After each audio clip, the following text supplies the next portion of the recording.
सीख किसी से भी हो ले लेनी चाहिए, सीख किसी से भी हो ले लेनी चाहिए, चाहे वो मनुष्य हो या फिर जानवर क्यों ना हो। नमस्कार दोस्तों, मैं Dheeraj Sharma, independent business consultant with doctor Vivek Bindra. Welcome to the day 1 series of Chanakya नीति।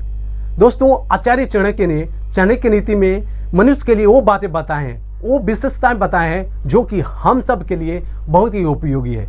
तो इसी के कारण शायद आज चाणक्य नीति की लोकप्रियता और महत्वता आज इतने सालों बाद भी कायम है दोस्तों। तो आज हम सीखेंगे आचार्य चाणक्य द्वारा बताई गए शेर की वो लर्निंग, वो खूबियां, वो विशेषताएं जिसके कारण शेर जंगल का राजा कहलाता है। आखिर क्यों शेर ही जंगल का राजा कहलाता है? जंगल का राजा कहलाने के लिए बहुत सारे जानवर हैं, जैसे हाथी है, जिराफ है, चीता है, लोमड़ी है, बहुत सारे जानवर हैं, लेकिन शेर ही क्यों जंगल का राजा कहलाता है? तो इसका एक कारण आचार्य चाणक्य ने बताया है, जो कि कूट कूट कर शेर में भरा होता है। वो ये है कि शेर जिस भी काम को करता है पूरे दृढ़ संकल्प के साथ करता है, पूरी जी जान लगाकर करता है, चाहे वो काम बड़ा हो या फिर काम वो छोटा ही क्यों ना हो दोस्तों। तो ये बहुत बड़ी शेर में एक खूबी होता है। आपने दोस्तों ये कभी नहीं देखा होगा कि शेर के सामने कोई हाथी आया और शेर डर के मारे पीछे भाग जाए, नहीं, ऐसा कभी नहीं देखा होगा आपने।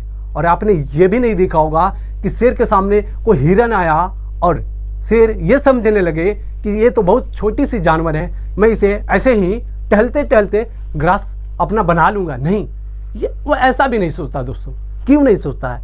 ये तो उसकी खूबियां हैं कि किसी भी काम को, मैंने आपको बताया, आचार्य चाणक्य ने बोला है कि छोटा हो या काम बड़ा हो, पूरी दृढ़ संकल्प के साथ करता है। यदि आप रामायण देखते होंगे तो आपको पता होगा, आपको याद होगा कि जब अशोक वाटिका में रावण ने मेघनाथ को हनुमान जी को पकड़ने के लिए भेजा था, तो बातें बताई था, ये सीख दिया था कि जब तुम जा रहे हो तो शत्रु पर पूरे एक ही बार में पूरे आक्रमण के साथ, पूरे जोर शोर के साथ, तुम्हारे पास जितनी भी शक्तियां उसके साथ आक्रमण करना, ताकि शत्रु तुमसे युद्ध करने से पहले ही घबरा जाए और हार मान जाए दोस्तों।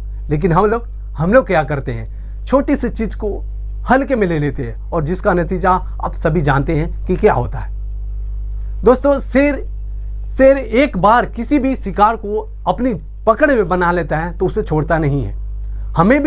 हम इंसान को भी यही चाहिए कि यदि किसी भी काम को हमने स्टार्ट कर दिया है, शुरू कर दिया है, तो उसे तब तक छोड़े नहीं, तब तक गिव अप ना करे, तब तक उसे, जब तक कि वो हमें मिल नहीं जाती, वो लक्ष्य प्राप्त नहीं हो जाती दोस्तों। अगर आप किसी काम को स्टार्ट करके दूसरे काम में लग जाते हैं, फिर तीसरे चौथे काम में, तो ऐसे में न तो आप यहाँ का रहते हैं न वहाँ का रहते हैं दोस्तों। ऐसा नहीं करना चाहिए दोस्तों।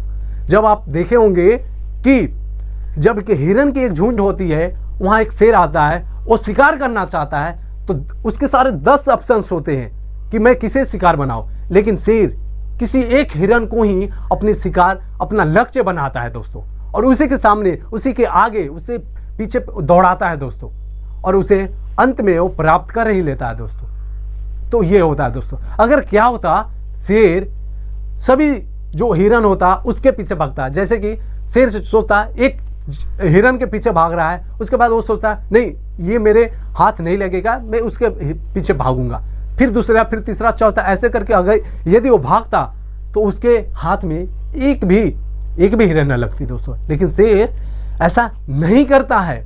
तो दोस्तों, हमें भी ऐसा नहीं करना है। हमें तो इसीलिए आचार्य चाणक्य ने हमें शेर की ये विशेषताएं बताए हैं, ताकि हम अपनी लाइफ में इंप्लीमेंट करके हम अपनी लाइफ को इंप्रूवमेंट कर सके दोस्तों। तो आई होप दोस्तों ये वीडियो आपको चाणक्य नीति की सीरीज ये बहुत अच्छी लगी होगी। तो ये डे 1 है, वेट कीजिए दोस्तों, कल शाम 7 बजे